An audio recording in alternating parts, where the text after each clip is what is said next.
আল্লাহু আকবার, আল্লাহু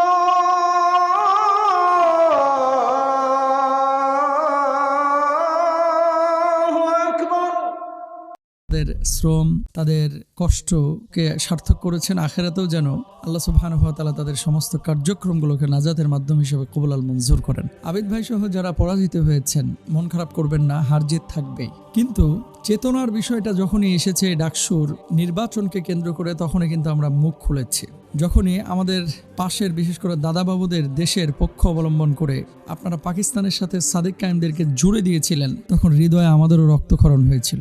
ব্যক্তিগতভাবে গণতান্ত্রিক চর্চা আপনারা অনেকেই করেন, কিন্তু আমাদের দেশের একটা মেন্টালিটি হচ্ছে আমরা মাইনরিটি মেনে নিই না, আমরা রিয়েলিটিকে মানতে চাই না, আমরা সূক্ষ্ম বিচার বিশ্লেষণ করতে জানি না।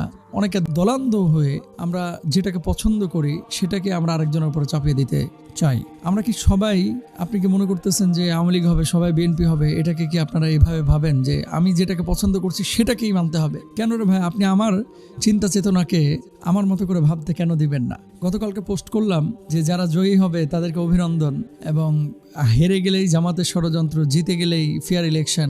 এই ধরনের মানসিকতা আমাদের পরিবর্তন করা দরকার। অমনি কিছু ভাই লেগে গেলেন নিচে যে আপনিও জামাত করেন, আপনিও শিবির করেন, এই ধরনের কমেন্ট। আচ্ছা, ফেসবুকে লেখালেখি ইদানিং কমিয়ে দিয়েছি, লেকচার অনেক দিই, লেখালেখি কমিয়ে দিয়েছি। তা আসলে শিবির জামাত যারা বাংলাদেশে আছে, এরা কি চুরি করে, এরা কি ডাকাতি করে, এরা কি চাঁদাবাজি করে? আপনি দেখাইতে পারবেন?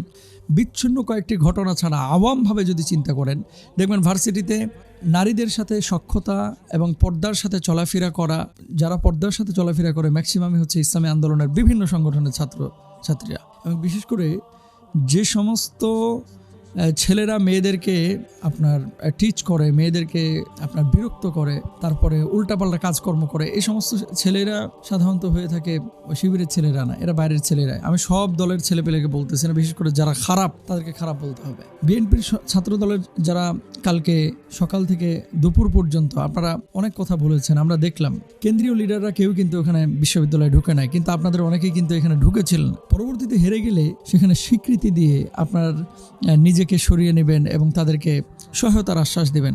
সেটা না করে চুরি হয়েছে, এই হয়েছে, সেই হয়েছে, এগুলো বলা আসলে ঠিক না। এটাকে আমি যুক্তি সংযত মনে করছি না। আরেকটা বিষয় আপনাদেরকে বলি, সেটা হচ্ছে চেতনার দিন এখন বাংলাদেশ থেকে শেষ। ওই রাজাকার ট্যাগ দিয়ে বহুত খাওয়া হয়েছে, এখন এটা চেঞ্জ করেন। জেনজি যে গ্রুপটা আছে, আপনি নেপালের দিকে তাকান না কি হলো, ইন্দোনেশিয়ার দিকে তাকান না কি হলো, এই জেনারেশন নিয়ে ভাবেন। আর বিশেষ করে আমি নিজেও তো লন্ডনে আছি, এখানে বড় বড় লিডাররা আছে বিএনপির। আমি মুরব্বীদেরকে বলবো, প্লিজ আপনারা তরুণদের মেন্টালিটি বোঝার চেষ্টা করেন। মুরব্বী যারা আছে তাদেরকে সম্মানজনক জায়গায় রেখেছেন, তাদের মেন্টালিটি এবং তাদের চিন্তা চেতনা ফজল সাহেবের মতো, ফজলুর রহমানদের মতো এই সমস্ত লোক দিয়ে বিএনপির কোনো কল্যাণ হবে না। আজকে ছাত্র দলের এই ভরাডবির পেছনে দায়ী হচ্ছে কিছু মুরব্বী এবং অতি উৎসাহী কিছু মানুষ।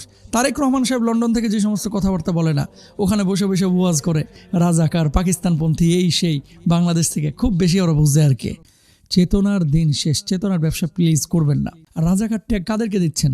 মহিউদ্দিন, এই যে আমার ভাই ঢাকা বিশ্ববিদ্যালয়ের যে ছেলেটা, তার সিজিপিএ কত, এবং এরা যে কি পরিমাণ মেধাবী। আপনি বিশ্ববিদ্যালয়ের টিচারদের সাথে কথা বলেন, এরা বিশ্বাস করেন রাত্রিবেলায় অনেকে তাহাজ্জুদ পড়ে, আমি নিজে দেখেছি। এবং অনেক ছাত্ররা আছে যারা দিনের বেলায় তারা দুনিয়ার কাজ করছে, বিশ্ববিদ্যালয়ে পড়াশোনা করছে, নিজের রুটি রুজির জন্য চিন্তা করতেছে, আর রাতের বেলায় আল্লাহ সুবহানাহু ওয়া তাআলার গোলামি করছে। অসংখ্য ভাইয়েরা আছে। তো ভালোকে ভালো বলা আর কালোকে কালো বলার মানসিকতা কেন আমাদের ভিতরে তৈরি হয় না? আজকে হয়তো আমাকে অনেকে বলবেন যে মোহতারাম আপনি জামাত করেন, এই করেন, সেই করেন। দেখেন, যারা ইসলামের পক্ষে, শুধু জামাত ইসলামী না, ইসলামী আন্দোলন বলেন, চরমনায় বলেন, বাংলাদেশে যারাই ইসলামী আন্দোলনের পক্ষে কাজ করে, আমি অবশ্যই তাদেরকে ভালোবাসি। কারণ আল্লাহর জমিনে আল্লাহর দ্বীন কায়েম করা, এটা আমাদের নামাজ পড়া যেমন ফরজ, প্রত্যেকটি মানুষের ওপরে এটা কিন্তু ফরজ। আমরা তো মনে করি নামাজ পড়া, রোজা করা, হজ করা, জাকাত দেওয়া ফরজ, আর আল্লাহর জমিনে আল্লাহর দ্বীন কায়েমের জন্য প্রচেষ্টা চালানো এটা মনে হয় নফল না, এটাও ফরজ। প্রিয় ভাই এবং বোনেরা, সুতরাং সাদেক কায়েম যে বিজয়ী হয়েছে, উষ্ণ অভ্যর্থনা আপনারা জানাচ্ছেন, আমরা আল্লাহর কাছে শুকরিয়া আদায় করছি। দেখেন, কালকে বিজয়ের পরপরই তারা সাজদা অবনত হয়েছে। রাস্তার মধ্যে বুয়েটের ছাত্ররা দেখলাম যে তারা সেজদা দিচ্ছে। কত দৃশ্য আমরা দেখলাম। আলহামদুলিল্লাহ, এখানে অনেকে মারমুখে আচরণ বা একটা বিশৃঙ্খলার জন্য প্রচেষ্টা চালিয়েছিলেন, সেটা সফলকাম হয় নাই। সবই আল্লাহ সুবহানাহু ওয়া তাআলার ইশারা। সুতরাং ভাই এবং বোনেরা, আসুন চেতনা, কে পাকিস্তানপন্থী, ভারতপন্থী, এগুলো বাদ দিই। আমরা কাঁধে কাঁধ মিলিয়ে সুজলা সুফলা সোনালী সবুজ শ্যামল বাংলাদেশটাকে আমরা গড়ি। আর যদি মনে করেন 5ই আগস্টে যে আন্দোলনটা হলো, এটা কি ভোটের জন্য আন্দোলন হয়েছে? ভোট তো আজ হোক কাল হোক হবেই, ভোট তো হবেই। এখানে তো ভাড়াটিয়া সরকার দিয়ে আসলে একটা দেশ পরিচালনা করা যায় না। ভোট টুডে টুমরো হবে, কিন্তু কথা হচ্ছে 5ই আগস্টে যারা আন্দোলন সংগ্রাম করেছে তাদের সবকিছুকে উপেক্ষা করে আপনি যদি মনে করেন যে আপনি ভোট দিলে বাংলাদেশটা একটা জান্নাতের টুকরা হয়ে যাবে, এটা ভুল।